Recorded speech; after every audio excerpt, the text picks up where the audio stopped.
Hey everyone, welcome to the weekly group call, the Flip Chick Mastery Coaching Call.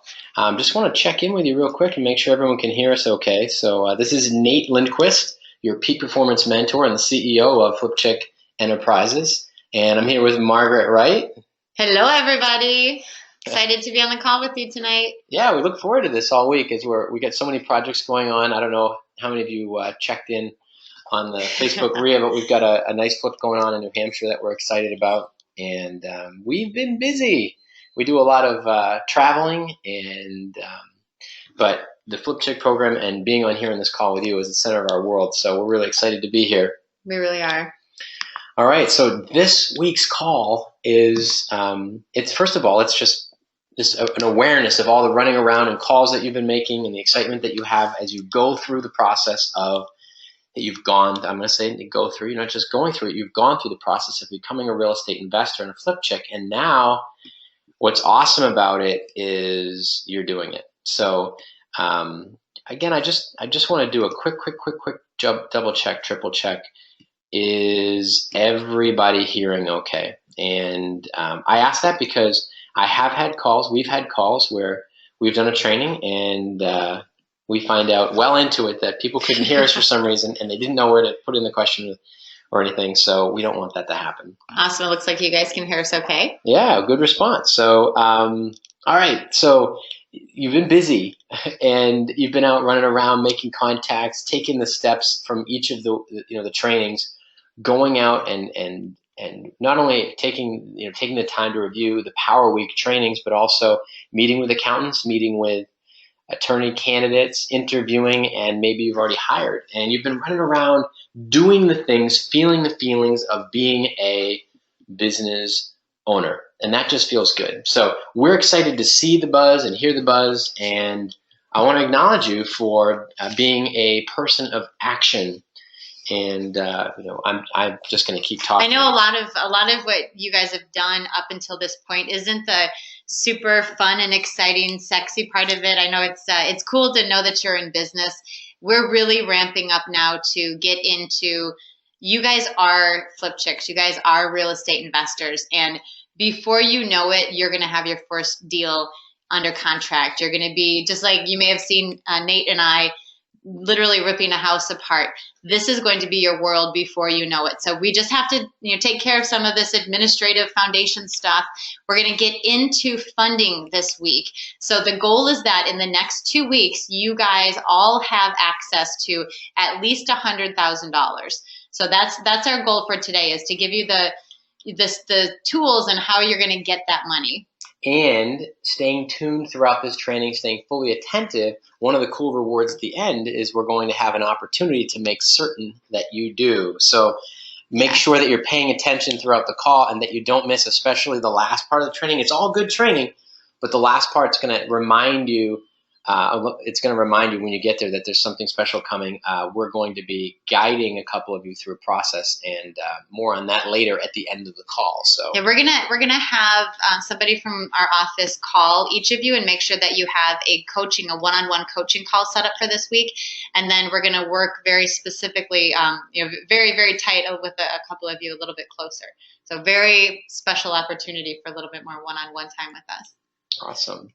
All right, well, let's dive right in, because as you're building momentum, we know that you've gone through the work, you've done the Power Week, you've watched the Show Me the Money, Honey, and you've learned about a lot of other stuff too. And we know your level of commitment to this program and to following through. So you spent some time on evaluating your money blueprint, recognizing how money feels to you, your relationship with it, and you've taken the time to understand how to reset your financial thermostat. So where was it set before and where is it set now? And if you haven't done that, I know you didn't. Some of you maybe have kind of done it or thought about it. Hopefully all of you have done it. Resetting your financial thermostat is critical, because if we're going to turn up the revenue and show you the money, you've got to be willing to ask for it and feel like it belongs to you. Feel like this is a great way for you to give to the world, to give to your life and to your family and to your legacy. All right, so reset that financial thermostat. And also having a real estate investor, on hand, and someone you can work with who is a steward of Go ahead. No, well, we talked about having the identity of being a real estate investor. So a lot of you have been in a world where maybe you've met a real estate investor. I think I flubbed that up. You flubbed it. It's okay. I saved you. Look at that. I just got rehabbed by the flip chick. But it's really, it's something that it's so important when you're out there talking to the banks. Even a lot of you went to Home Depot, or you went to Lowe's or Menards or some of these places. How did it feel? Did it feel a little bit different that you're not just there, shopping for something on the weekend? You're a real estate investor. You're going to be one of their favorite customers. When I walk into Home Depot, they see me, they know me. I go past the pro desk and people ask how my latest rehab is going. So it's really embracing that identity. That's who you are. You are a real estate investor. You've got the company, you're getting the credit, you're getting the funding. That's what we're going to really focus on today. So you're going to be a steward of these resources that are coming your way. So again, let's make sure that you identify with being a real estate investor. And I'm going to remember the importance as a coach and as a teacher to have complete altitude on what I'm teaching, and recognize when I've just made my first mistake as a coach ever. And I'm going to get up above that. I'm going to learn the lessons from that, make sure that I get the whole picture of what I'm teaching and don't get stuck in my head, or perhaps stuck reading something rather than thinking it through first. So I will have a coaching mindset. I want to spend a little bit of time also on the idea of, as you build momentum, you are presenting opportunity. So by getting into the mindset of an investor and starting to find where the money is, you're not asking people to help you invest. You're not asking for good deals. You're not asking for money. You are attracting people into opportunities using a system that's proven. You've got this profit center that you're looking to build by investing in real estate, and you're helping other people get involved, whether it's before you've purchased the property or while you're in the middle of the transaction or somewhere along the way on this journey. And you've got a business model, a systems and a structure that we're teaching you that's a proven formula designed to make you valuable beyond your own personal credit story, beyond your own personal JOB history or career. You are sharing opportunity. And when you get in that mindset, it's going to help you understand, make the shift that the people who end up working with you are fortunate. They're fortunate because you're putting your invested dollars into learning how to do this right, and you're building a business with the right intentions. People want to be a part of that. Real quick, by a show of hands, from last week to this week, with the homework that you guys had with going out and getting some of the business credit, hopefully you've all got your LLC paperwork back. If it did take a little while, I know some states take a little bit longer. By a quick show of hands, how many people feel more confident that they actually have an opportunity, that they've got some more credit, they've got an LLC, versus, hey, what am I doing? Do I know what I'm doing? So a quick show of hands, who feels more confident than they did last week, knowing that they have a business, they have some resources that they either they have or they now have access to. Awesome. Ooh, 100%. Love it. Almost 100%. Almost 100%. Almost. One person doesn't have their. 100%. Okay. 100%. That felt good. Okay. And you know what? It's amazing how, again, it's not the sexy part, like, hey, go out and talk to Home Depot and get a line of credit and get some business credit. But it's amazing when you have that foundation. It's going to make all of the subsequent steps, the fun steps, are going to go by so much more smooth, and they're going to be a lot more fun because you guys are doing the homework now to become the real estate investors that you are. Awesome. And be sure, as we're going through this call, feel free to raise your hand if you have a question. If you've already raised your hand, you can go ahead and take your hand down until you do have a question. And you can type in questions at any time. We'll be checking them. Yep. Go ahead and type in a question. We'll be paying attention. We want to make sure that this is as interactive as it can be. And we want to answer your questions while you're on the call, not just, although I will say, at the end of the call, we're going to answer all your questions. So make sure that you've got your pen, you've got your paper, you're recognizing distinctions, you're staying inspired and passionate about what you've decided to pursue. And congratulations for really showing up. And get those questions ready for during the call, and certainly for the end of the call as well. Or any ideas or insights and experiences you've had that you think would be valuable to share with the group. We are always interested in that. And we really appreciate those of you who are sharing on the RIA, and to see the interaction from the people who are, making the progress, taking the steps, and and the feedback that everybody's getting. I noticed that a few of my my alumni flip chicks are also chiming in, so that's really cool to see. It really is a community. This is a sisterhood that we've created where we support each other and we help each other, and sometimes we nudge each other because that's sometimes what we need. Once a flip chick, always a flip chick. Another thing to keep in mind, you'll notice that there's some flip chicks from previous programs who have gone through the training, who are actively investing in real estate now, who are weighing in and answering your questions before we even get there. Yeah.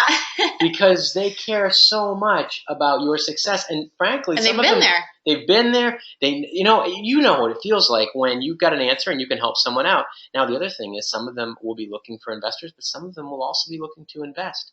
So put on your best game as an investor. Really care about what you're doing and follow through. And I assure you, there's a lot of places where opportunity will show up that you least expect. And it might not be obvious, but sometimes putting on your best game is allowing yourself to be vulnerable and say, you know what, I don't know. Because what was really fun to me is I saw a particular comment from a particular alumni flip chick who was answering a question that I remember the conversation with her, and she knew the answer because she was hesitant to do the recommendation herself. So it's really cool when the student becomes the teacher. It's really neat. So again, if you guys have done your homework, and I trust that you all have, you've got a new money mindset, you've got your LLC set up, you've got some lines of credit, so you have access to more money than you did a week ago, and hopefully you've set up the interviews, and maybe you've even hired the accountant and the attorney. That one, don't worry about if you haven't done the last one. It's really getting in the mindset, because you are going to need that. And I want to make sure that it's on your radar. You don't want to wait until you're ready to make an offer to have an attorney review your closing docs until the day before. You want to establish this is very much a relationship business. So start establishing those relationships right now. So now it's time to actually find your funding. So we're going to start speaking, again, we talked about learning the language of investing. So when you go to a bank, or if you're talking to any other seasoned investor, you're going to talk about something called your PFS. It's your personal financial statement. And it's really just a list of all of your assets, all of your liabilities. We're going to go over that a little bit more in detail. Then what you want is to have a document that you have up to date at all times, that if you go into a bank, no bank's going to give you credit without having a PFS. And it just says, hey, this is who I am financially. So we're going to talk about how to fill that out. And we're creating a better picture for your PFS is what we're doing when we're doing the foundation pieces here. So you've got some business credit. You're also going to add your personal assets to that. We're going to spend a little bit of time today going through a program called Finding Your Funding Investors Workbook. We're going to email this to you as well. We're going to go through it at a high level today. I want you to spend quite a bit of time over the week really thinking about, who do I have access to? Who have I not thought about? So we've put together a list so that you can start thinking, not just in theory, but actually having names, phone numbers, and actionable items to talk about. One thing I want to do as we're diving into this too, that's really important, is just remind you that this is a time that you've invested in. And one thing that we pay attention to during the call is, do you have other windows open? Are you completely focused on our training for you? This gift, this is an investment you've made, and we want you to get the nuances. We want you to be prepared with the questions. And if you lose your focus and then you come back and you dabble and you listen a little bit and you come back again and you away and back, when your attention is low, the value, the mindfulness that you have during this call the lack of mindfulness is going to cost you later on. And you may say, well, I didn't really get everything out of the program that I wanted, but I assure you, if you really want to get the best you can out of this program, you need to be putting 100% of your attention on our voices, on the notes that we're giving you, and on having a pen and paper handy to write down your questions, write down the distinctions of the things that jump out at you, what action you're committed to taking, and write down your questions. And the reason I say this is because your sharing is going to be giving to other people what you learn and the difference you make. And when you engage in the RIA, you might say, I've got this, I got to check my email real quick, or I've got to, I'm taking care of the kids right now. This is your time. So if you haven't planned to be able to focus 100% on what we're doing right now, then I would suggest that you do that for the next training, because it only costs you if you don't have your focus on that. So that's my bit for today. I appreciate it. Attentiveness now is about at 85%. And that means some of you do have other windows open and are clicking elsewhere away from this call. And it's okay. I can see, we can tell who's paying attention, who isn't, and this isn't judgment on you. We just want to make sure you're as successful as you can be. So I would suggest closing other windows while you're on the call. And there's a concept that we talk about a lot, not just in the business, but personally. But the way you do anything is the way you do everything. Is it the way you do everything is the way you do anything? Basically, that the way you show up for a training is probably going to be reflected in the way you show up in a lot of other areas. So we catch ourselves a lot of times. Are we totally present? Are we paying attention? Are we giving our kids our full attention? Am I really paying attention to making dinner? Am I paying attention to this book that I'm reading? Or am I getting a fraction of the value of it? There's so much to be learned, and I know that there's a lot of information we're giving you guys. So yeah. I assure you. Thanks, Dad. You got it. I assure you, you'll get 100% of our attention while we're on this call. We're not just reading outlines to you. We'll expand on it. We'll share stories. I will gladly and openly, I know Margaret will too, we'll share mistakes that we've made, even if I make them on the call. I mean, we're not here to be perfect. We're here to be present. Mm-hmm. And that's our job. So you'll get everything that we can give you in this time that we're here. All right, so let's dive into our Finding Your Funding Investors workbook. Again, I'm going to email you a copy of this so that you have it, but we're going to go through it together today. So as an investor, you're a real estate investor, and you're going to be finding opportunities that you're going to present to people. So I'd like you to start making the list of who are these people. There's nothing more frustrating and overwhelming than finding an opportunity and scrambling to find the person who might be the right partner or the right money investor. So we're going to come up with your list, and you're going to actually start having the conversation with them. In the email that we send you, there's going to be some conversation starters and just ways to communicate with people when you're sharing an opportunity to invest. So again, you can start to write these down now, start thinking about them. You're going to get an email. Definitely do the homework when we send it to you.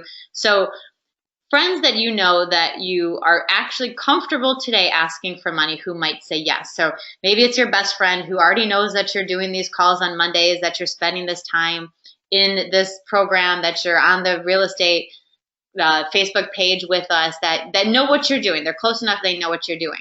So write them down, their phone number, their email address, whatever way you would communicate. And then you're going to actually reach out to them. And we're going to talk again more in the training that you have coming through the email. So now family, who's a family member who you're comfortable asking for money. And I'm using the term asking for money here because that's what most people think of it as. But when you actually have the conversation, again, you're presenting an opportunity. And what I tell people, when you're new at this, don't pretend like you're not. Don't go to them and, oh yeah, I know everything about real estate investing and I'm going to make millions of dollars this year. No, tell them exactly what your story is. Be honest with them, especially your friends and family. When you're here, you're going to be talking to them as somebody who they can trust. Again, be vulnerable. I don't know if any of you have heard of Brene Brown. She's an amazing speaker and author. And there's something that we women really, we don't get the full value out of life because some of us, and I speak for myself, we want so badly to protect ourselves. And there's a lot of value that comes from being vulnerable. So when you're talking to your friends and family in this capacity, just be honest. Always be honest with them. Now think of some friends who maybe you're not so comfortable asking for money. But they might say yes. Maybe they have money.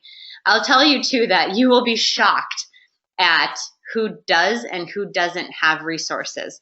I had some conversations in the beginning with people that I thought, look at their car, look at their house, look at their fancy clothes. They must have a ton of money just sitting around. Clearly they're spending it and, throwing it all over the place.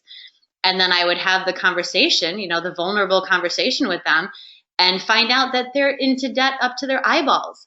And I'd have the same conversation with somebody who's driving a car that's 10 years old, who's lived in the same house, whose house is paid off, who is sitting on, a couple $100,000 of equity and looking to invest it. People who have retirement money or maybe money they've saved up. It's amazing how, if you haven't read The Millionaire Next Door, I highly recommend that book. And it really talks about how you don't know what resources people have. So again, friends who you're not comfortable, just right off the top of your head, you're like, wow, that would be an awkward conversation. Write their names down. Same thing with family that you're not necessarily comfortable asking for money from. Yeah, and I just want to jump in. Again, we're talking about asking for money. One thing you'll find on these calls is Margaret and I like to get to the point. And, we are asking people for money.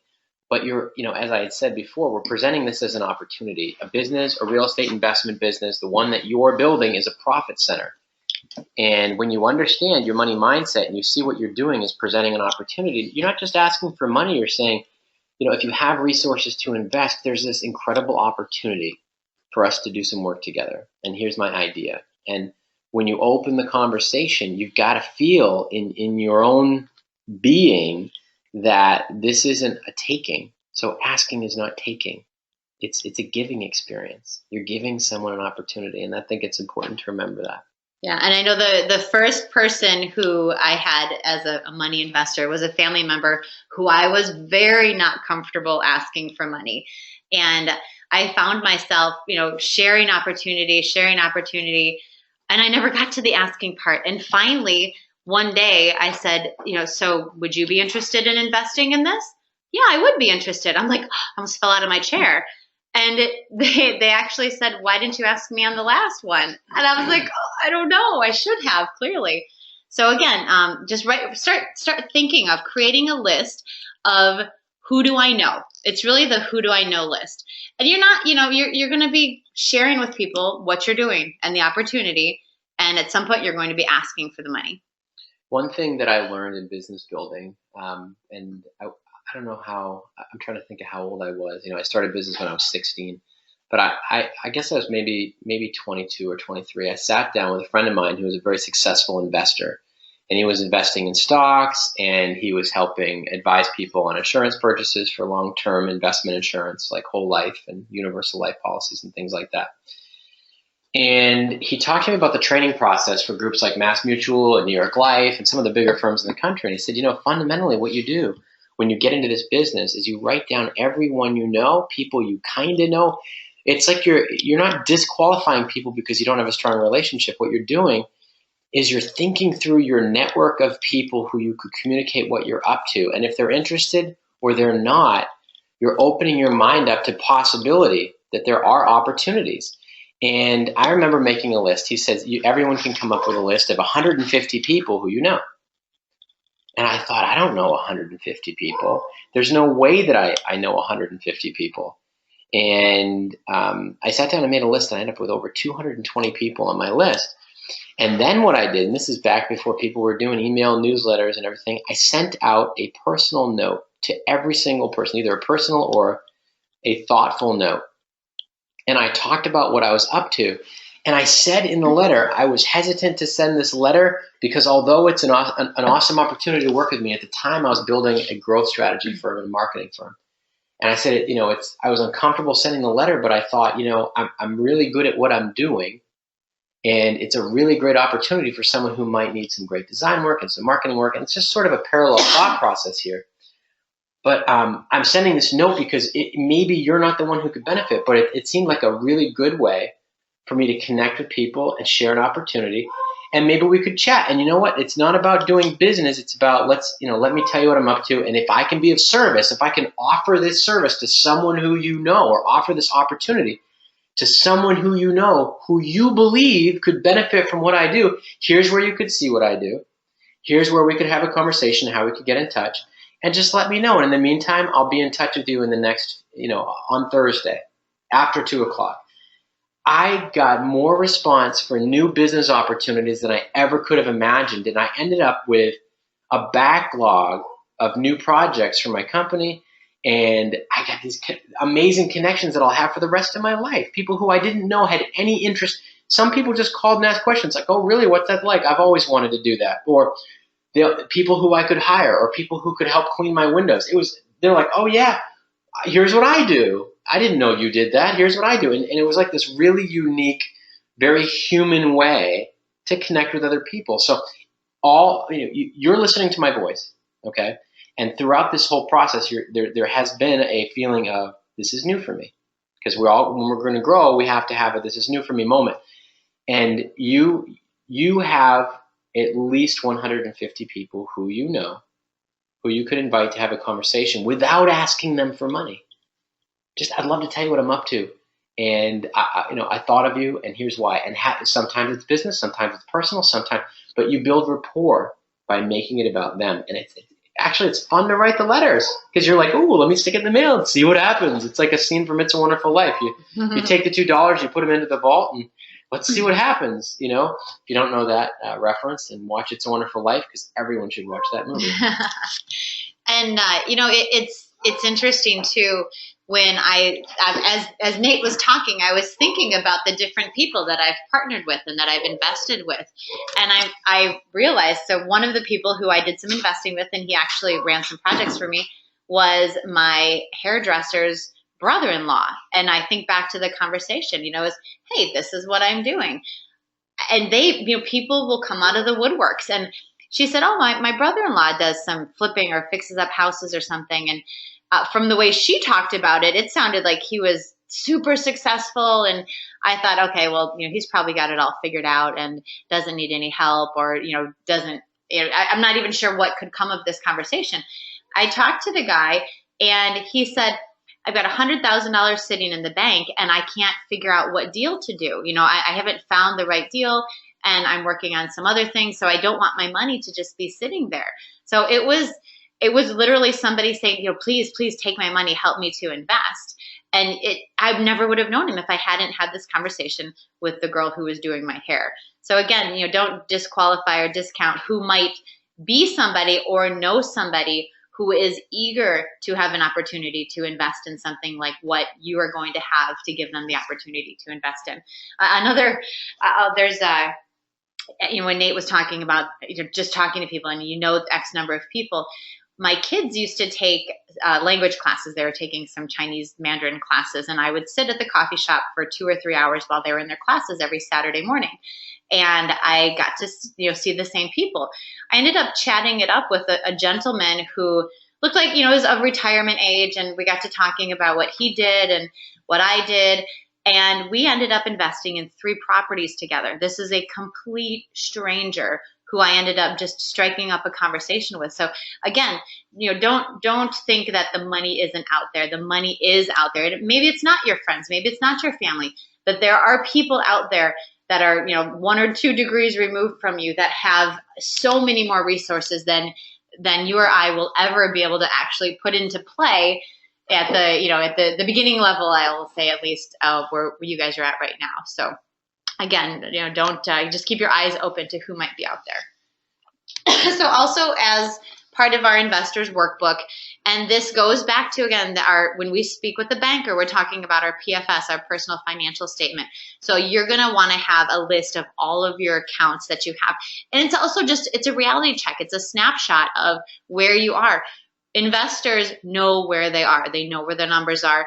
They might not always like where they are. They know where they are. So you can't change what you don't know. Make sure you have all your retirement accounts, what you've got there. You may have access to money that's sitting in these accounts. So, again, or you can leverage these accounts to get access to other money. So I'll give you a quick story. I had a property that I owned free and clear because I bought it with the money from a flip that I had done. So it was not super expensive. It was maybe $30,000. And I wanted to buy another property that was about $100,000. So I have a property that's $30,000, and I talked to a bank, and they gave me the money out of that property into a CD. So I have money now, so it's called $30,000 sitting into an account from that property that had equity. So I wanted access to the equity in my property. And then I found a new property that was $100,000 that of course, they're not going to give me $100,000. They're not going to loan 100% on it, but they were able to leverage that other property's assets and give me 100% loan. So I was able to essentially walk away with all of the money in the equity for the properties, and now I can keep investing with it. So I'll get into that deeper when we get into the how do I reinvest my assets. But what you could do is leverage money in an account without touching it, like I did with the money in the certificate of deposit, as my down payment on a property. So again, we can get a little bit creative, but you want to make sure you have an accurate snapshot of all the resources that you have at your fingertips. Real estate is, so we call this our ninja networking. Before we jump into this, I'm just going to throw one note in. As you make your personal financial statement and you start going through what are your accounts, and you're thinking through, what do I have in the bank? How much money do I have? And I know a lot of people have fear of getting bills in the mail, fear of looking at their account balances, fear of looking online at their accounts. There's this sense that somehow your worth or your value in building this business has anything to do with how much money you have. And frankly, some of the most successful people I've ever worked with in business were severely upside down when we met. They had, negative equity. They were in debt. They had, business challenges they were facing and lots of problems. And, your real worth is not your net worth. Okay. So by facing down the financial fears and looking at what your real situation is, I assure you the number of times I've done that in my life is more than I would actually in the past would have liked to admit, but I'm pretty proud of my ability to look at what the reality is. So you don't need to be afraid of your net worth or your lack thereof and somehow think that dictates your ability to be successful or not, because your real worth is your ability to take action in what we're teaching you and to face your situation and put your blinders on. Find these relationships, get the investment dollars, do it as your LLC, get the property, start going through the steps, and you are going to find out that your ability to face the reality, face what you're really doing, deserves an awful lot of optimism, because you're working in a program that does not require you to be financially well off. As a matter of fact, I have several people I've done business with in the past. One of them was almost $1.5 million, over $1.2 million, almost $1.3 million in debt when we met. And after doing a few very key strategic investment moves, he's been able to generate well over $1 million in net worth. So he had to have a reality check. He was very unhappy about it, and he did associate it with his net worth, with his actual worth, versus just considering it his net worth. So it can be done. And everyone who puts blinders on and focuses on where they're headed, when you look at this and you say, "This is where I'm headed. This is where I'm headed," there's power in that kind of aggressive optimism and positive energy, and the rest will take care of itself. I just want to make sure to share that. Yeah, that's true. Yeah, and it might be scary thinking about, hey, what am I worth? What is my net worth? It's just a number. It's just a number that we're looking to grow. It's a number that we're looking to multiply. It's a number that we're looking to compound. And when I love what Nate said about, our net worth is not our worth. It's just a reflection of the value that we've created. Your network isn't your self-worth. It's the way that I've always said it. Okay, back to our investors workbook. So now I guess my last story about the guy in the coffee shop would be a bit of the ninja networking. So you're going to want to put yourself in places where you're around people that will have the sort of resources that you want to present an opportunity to. So if you're hanging out at, I don't know, where do people hang out? At the gym, maybe not the best place to do ninja networking. Maybe you will find somebody there. It's possible. Coffee shop probably wasn't the best place to do ninja networking, but I always have it on my mind. The place where you're going to find people who have the resources, who have the mindset, again, the mindset that you have worked on, you've gotten to the place of being a real estate investor. You're going to go to RIAs. There's probably local RIAs that you have. Certainly our RIA that we have, our Flip Chick RIA, there's people, like-minded people on that, and we're growing it. It's kind of in its infancy right now. That's going to be a place where we're going to keep inviting the right people who have the right mindset. You might have local meetups. That's a little bit of a more modern, what they call the RIAs. They might have just local meetups. Look for meetups that are real estate investors, also just investors in general, financial investors. Facebook pages. It's super easy to go onto Facebook and find different groups that are either hard money lenders or people who are out there with access to money. REI Black Book, I'm gonna just mention that.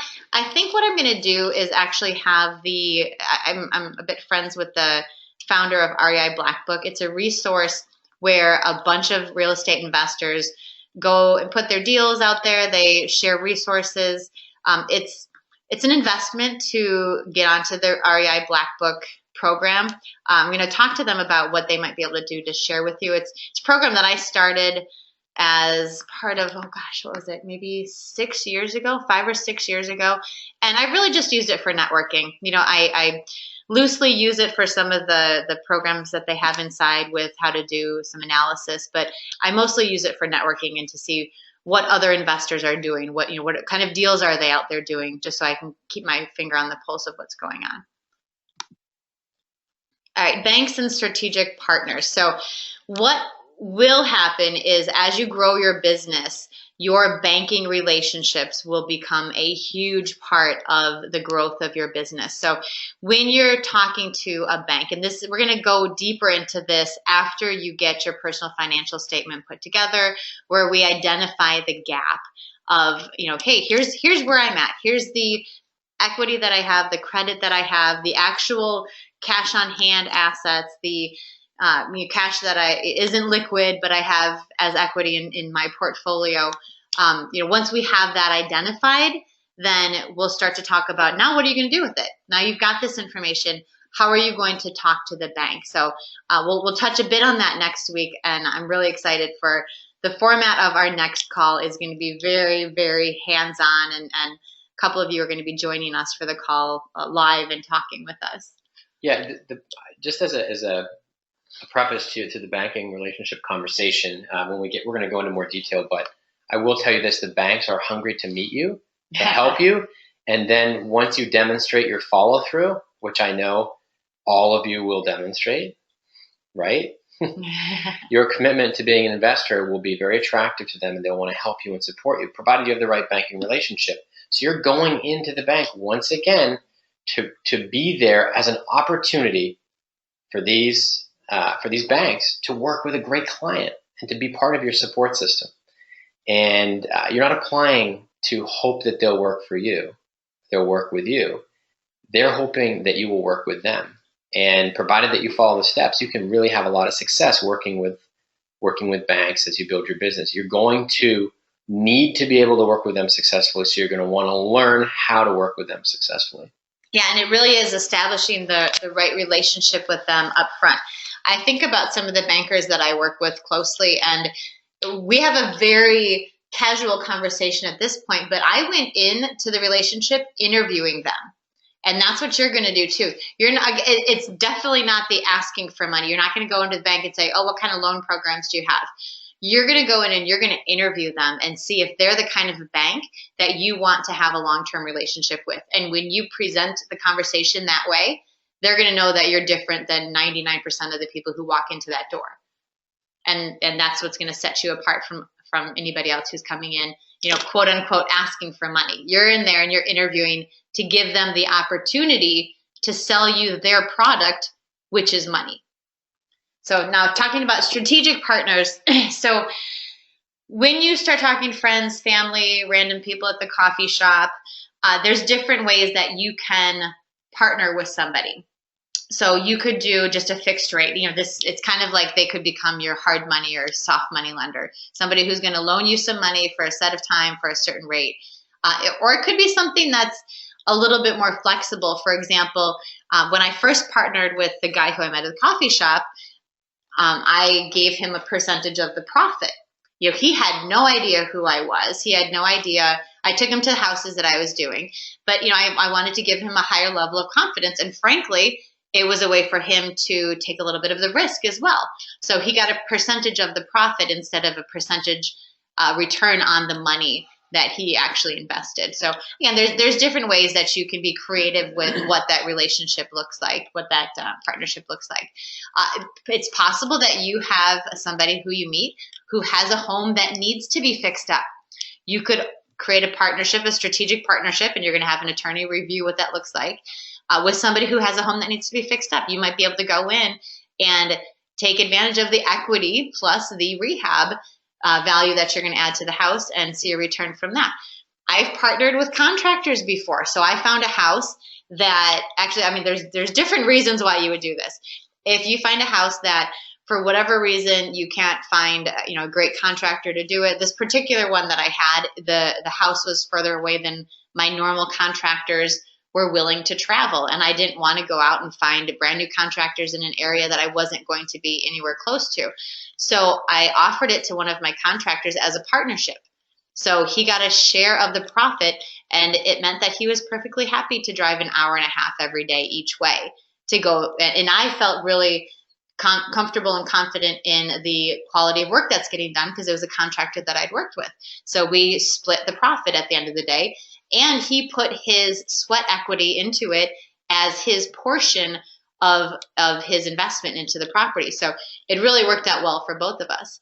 Professional associates, I know some of you are actually realtors. I've had opportunities to invest with realtors and attorneys and accountants. I haven't actually done one with my attorney or the accountant, but we've had the conversation about hey, they've got money and they were interested in doing a bigger deal with us actually. So again, these relationships that you're creating, it might not be that you're establishing the relationship with your attorney or your accountant as just that, hey, I'm thinking about looking for people who have money. Are you interested in investing with me? No, you're creating professional associates, professional associations with people that have access to money, have access to people who have money. So again, it's all about establishing these relationships. So this is a recap of what we talked about on the Show Me the Money, Honey video that you guys all should have gotten. So we'll go through this quickly. We've said that we want to commit to keeping these calls under an hour. I know we're going to be giving you guys a lot more homework, so we don't want to take up too much of your week, although there's probably nothing more valuable than the resources that we're sharing to you. So OPM, other people's money, we talked a bit about that. It's friends, family. Business relationships that you have, maybe you know some business owners, maybe you've done business with people before. Study, learn from people who have gotten money. Again, next week we're gonna have a little bit of fun with taking two people through exactly how to get the money. So you're gonna be able to learn from them how they got their money. Hard money. We don't want to start with hard money. That's kind of a last resort. We want you guys to go through. We want you to identify what are all of my current resources. How can I leverage what I have? And then you're also going to have in your list hard money. Who can I pick up the phone? If I find a sweet deal that I need to get, I need to get it financed within 2 weeks, and I need to get a letter saying that I've got the money by tomorrow. Who can I pick up the phone and they're going to give me a pre-approval letter so that I can get this sweet deal under contract before somebody else snatches it out from under me? Ninja Networks, talked a little bit about that already, the RIAs, the meetups, the flip chick community. Really think outside the box. How can you show up in a way that makes you attractive as, hey, I'm here to give what I can give and to create opportunities together with people. There's nothing more irritating than going on to some of these RIAs and meetups and going on these Facebook groups with people that are just, I've got this deal, it's an awesome deal, and I need money, and you're going to get a great return. No, give truthful, real numbers, real returns. Don't overpromise. Just go out there and really see what's out there. Trim the fat to improve your debt to income ratio. So as an investor, you want to be really smart about where your resources are going. So what are some good examples? Well, don't go out and buy the fancy new Mercedes. Oh my gosh, yeah. A car is never an investment when it comes to money. Very rarely. I mean, I know a handful of people who deal with antique cars and they deal with classic cars and things, but 9 times out of 10, it's an ego thing, and it's really not practical. And if you hear yourself rationalizing, for whatever it is, you're probably justifying something that is not an investment. Remember we talked about those people that they drove the fancy car, they live in the big house, and they don't have a pot to piss in. Don't be that person. I mean, I love watches. Let me use that as an example. And I had an opportunity to make a purchase of a 150th anniversary classic, classic watch that I really love. But I wasn't going to spend the money because it was a couple $1,000s. And there is this mindset for me was, wait a minute, I can buy it from a client who sells watches, who I'm also going to be building a new relationship with, and they haven't signed up. They haven't started working with me. This is in one of my companies, which at the time was a marketing firm. And I went ahead and purchased the watch. Now, I love watches. Most of my watches are under a couple $100.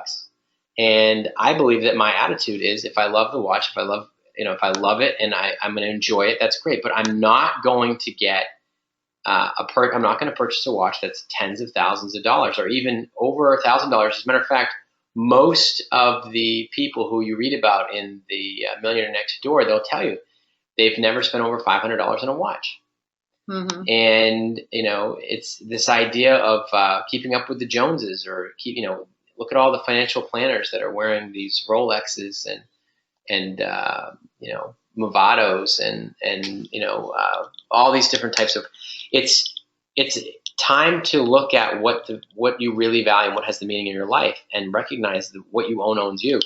And trimming the fat is a mindset that says, don't surround yourself with belongings that you have to wear around your neck, because they're also going to reduce your net worth.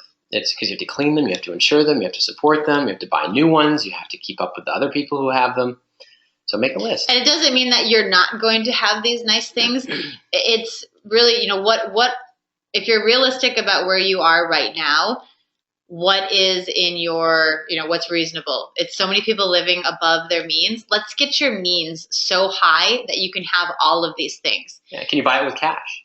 Right. If you bought it with cash, I know at times if I purchased a car and I purchased it for cash, I got what I needed. I didn't have a payment, and we moved along and I drove the car. But there were times where I've had a car payment. And when you look at a car payment and you think about your reason for purchasing the car, you're incurring debt, and it's something that's going to come out every single month.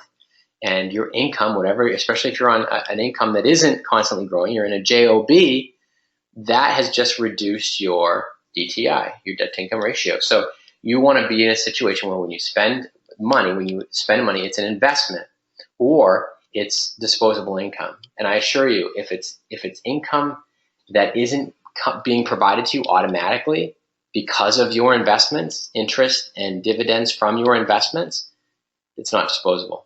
So get investments, and then let the residual income, the dividends and the interest from those investments pay for the lifestyle you want, and then you've earned it.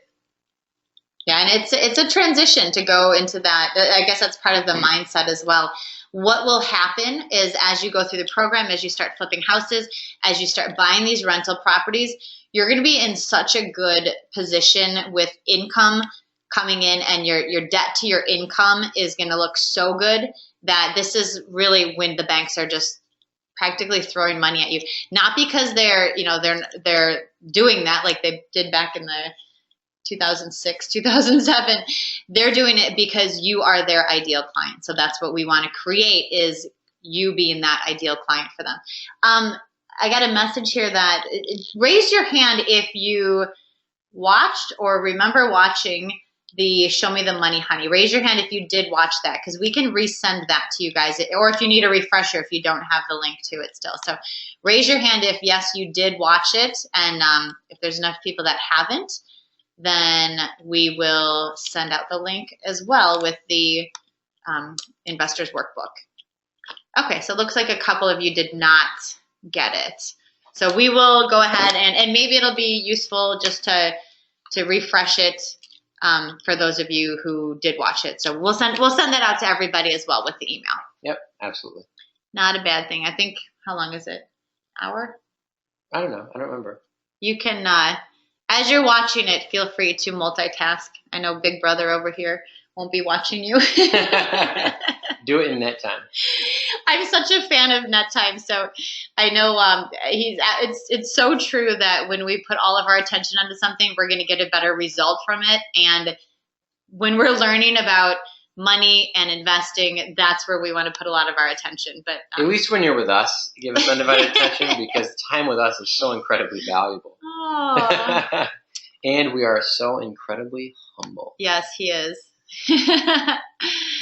All right. So again, we'll send out that video for the Show Me the Money, Honey.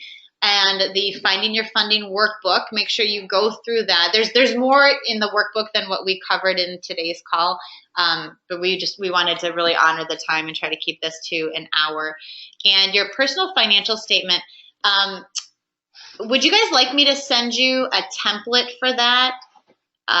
Should raise your hands if you'd like me to also include a personal financial statement template. So I go, woo, everybody's hands, that was fast. 100%, look at 100% attention. 100%, wow. Everybody's paying attention now. Woohoo. Okay, so we will note to self, we will also include this. So you're gonna have a pretty hefty time of homework. Really, you're going to do it once. It might be a little bit painful the first time around. You're gonna have to, pull out some of your accounts, figure out on your mortgage, how much money do you owe, what's your interest rate, where are you financially? And this is gonna be something that you're gonna wanna use as, I have what I call my PFS. I've modified it a little bit and I called it my CFO scoreboard.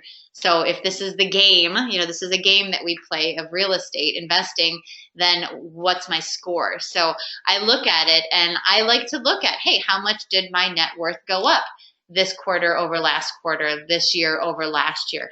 It makes it a little bit fun. And for me, it takes out the emotion from it. It's just numbers on a sheet of paper. It's like playing, actually I have somebody who helps out at the house and she does some of the filing and she does the cooking and cleaning and laundry and stuff like that. And I was on a phone call with my bookkeeper and we were updating the CFO scoreboard and talking through some of the different properties. And after I got off, she goes, "You really do play the game of Monopoly for a living." I said, "Yeah, I kind of do. Isn't it fun?" And we had a good chuckle about it. But when you see it, that way, and these are just numbers, we're looking to grow your numbers, and we need to first get it, you capture them and be able to put everything into one place so that that's the scoreboard. That's where we're measuring things from. Yep, it's everything we're doing in here is dealing with reality, how things are, how we'd like them to be, and then we close that gap. And we do it as a team. So we promised something. Ready to move on to the promise. Yeah. So we're doing something pretty cool. First of all, I just wanted to note that if ever you don't have a chance to attend the weekly call, of course we want everyone to be able to be here. You will be. We're going to be sending a little bit of a different type of email with a link to the training video. Shortly, because we decided to set up the training as a training library. So you'll be able to go in and access each weekly call in the training library. But in the meantime, everyone on this call will always get a follow-up email. And if you don't make the call, you'll still get the email with the recording of our time together. So we have a new project manager that started that will make sure that those get out within a day or two of our actual call. Yep, 24 to 48 hours. Yeah. So you'll get the email with all of the homework and what to work on for this week, in addition to the email with the recording. So how many of you would like to hear about something fun that we're going to do next week? How many? By a show of hands. We're looking for a show of hands. Something fun we're going to do. Whoa! Almost. Oh, no, it is 100%. 100%. All of you would like to. Okay, perfect. So here's what we're going to do. This is cool. I love this This stuff. is our idea of fun. So This is fun. So next week, we're going to need 2 volunteers to be case studies. And if there's still a gap to securing your first $100,000, we will walk you through closing that gap live on our next call. The reason that we're doing this is because we have so much certainty in your ability to create a profit center and to attract investors that we're going to walk you through doing it. And we'll even revisit you after we go through, talk to you about what to do. You're going to go take the steps. You'll come back. So if you're volunteering, feel free right now to raise your hand and volunteer in advance if you'd like to be one of those 2 volunteers.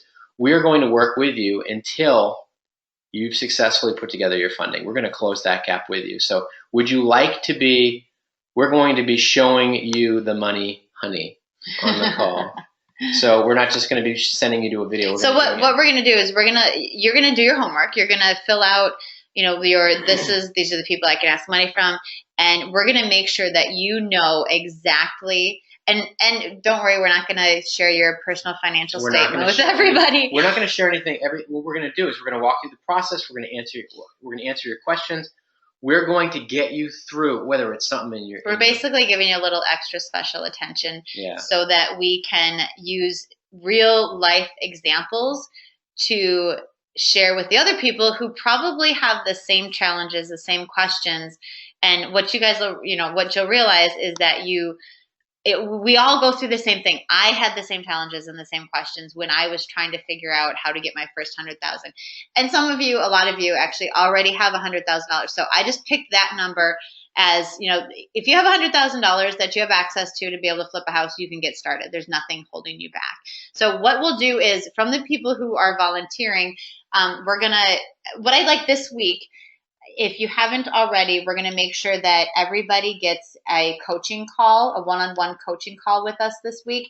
And we're going to, from those coaching calls, decide basically who's going to be the best case study to show the most ways that we can close the gap to get that $100,000, and then share with everybody how we did it.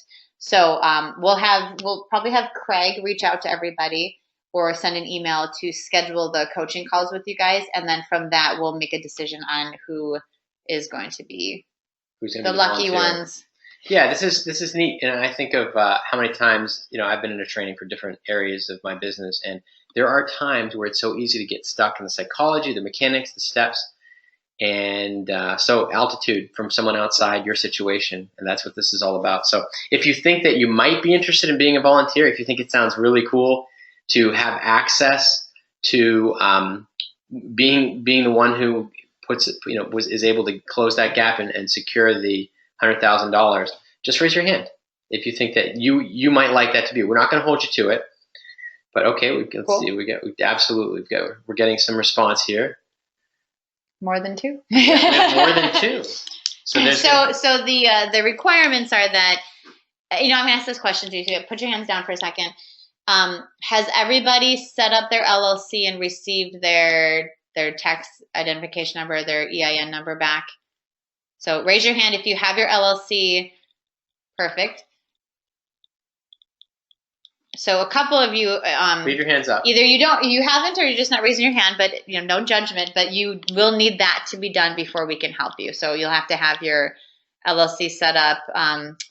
Ink file, actually just today my ink file expired and I just re-registered my registered agent online. It was as easy as can be. So that's a really easy way to get it set up and have it done automatically. If you do it through your state's website, that's fine too. It might take a little bit longer. So next thing, raise your hand now if you've also set up your business bank account. Nice. Not quite as many. So again, before you get into the next homework, you're going to need to get that done. So really this program builds on itself, and we want you to be successful, and it'll be more challenging to make progress and to be able to have the success if you don't do these not so very exciting but necessary steps to get it set up. So make sure that your LLC is set up, your bank account is set up, and that you're going to start getting that business credit. So if you need to go back and listen to last week's recording, I can sum it up and go out and get as much credit from Home Depot, from Sherwin-Williams, from everybody that you can, because again, that's going to put you in a better position as an investor. You go find a partner that says, yeah, I've got $50,000 or $100,000 to buy the house, but I don't have the money to do the rehab. Guess what? You have the money to do the rehab. So, don't underestimate the value of getting this business credit in your LLC's name. It's huge, huge, huge. All right. Well, this about wraps up our call. One thing, looking ahead for next week's call, we're going to do what we call an implementation gut check. We're going to be asking all of you. We've had your hands raised, and some of you have taken action, and some of you have followed through, got your bank accounts, your LLCs, all that stuff. Okay. We're going to be looking at the last two trainings and all of the action items, and we're going to say, hey, did you say yes? I'm doing it. I'm really building my investment business, or no, it's not important to me. If it is, then you have zero reason to not have your business open and ready to begin investing in real estate. And we are at that point right now. So congrats to all of you who are taking action. And we'd like to, if you have any questions right now, I know I said you could ask them throughout the call. If there's any additional questions, now would be the time to ask. And we have one. Carolyn, what state are you in? There's a question about Inkfile said it would be 8 weeks.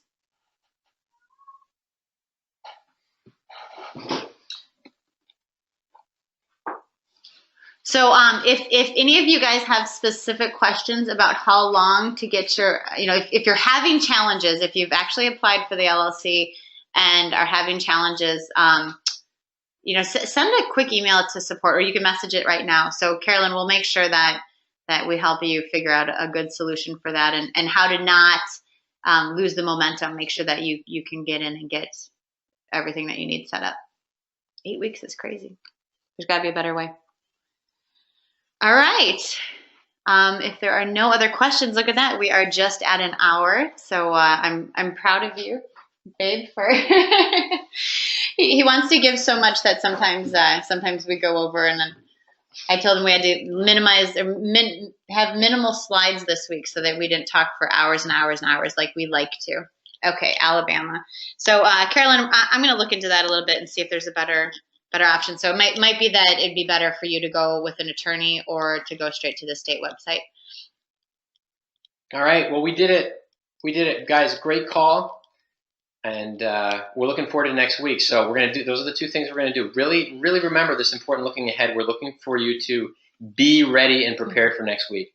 But great job. Lots of good information, Margaret, this week. And again, we'll have Craig make the phone calls or send an email tomorrow. So I'd like to, and I'm going to do the first bit of the coaching calls personally. So this week I'm gonna free up a bit of my time so that I can meet with as many of you as I possibly can. And a lot of these questions too, a lot of these personalized questions we'll be handling on the coaching call as well. And Janine, yep, actually, you're asking about the worksheet, the two documents, the personal financial statement template, and also the worksheet for what are we calling that? Financial the workbook. PFS? The investors workbook. Investors workbook. Yeah. Those will both be sent out tomorrow as well. Absolutely. Well, it was wonderful to be on with all of you ladies. Thank you so much for your attention. And yeah, finding your funding. Yep. We will send that out. Oh, yep. We're going to send the video link. All right. Now, look, we have homework. That's good. We have homework. Keep us on our toes. All right. We can't be beating down walls all the time. I know. We have to spend some time in the office. Everyone, have a great night. Thanks for being on the call. Thanks, by the way, for bringing attention up to 100% for most of the call. And you are all very welcome. Thank you, guys. Thanks for all the notes. We'll talk to you next week, and we'll be talking a little bit during the week as well. I look forward to the one-on-one calls with you guys. Yeah, it'll be fun. I'm going to join some of them too, so I'm looking forward to it as well. All right, take care. Have a great night. Bye-bye.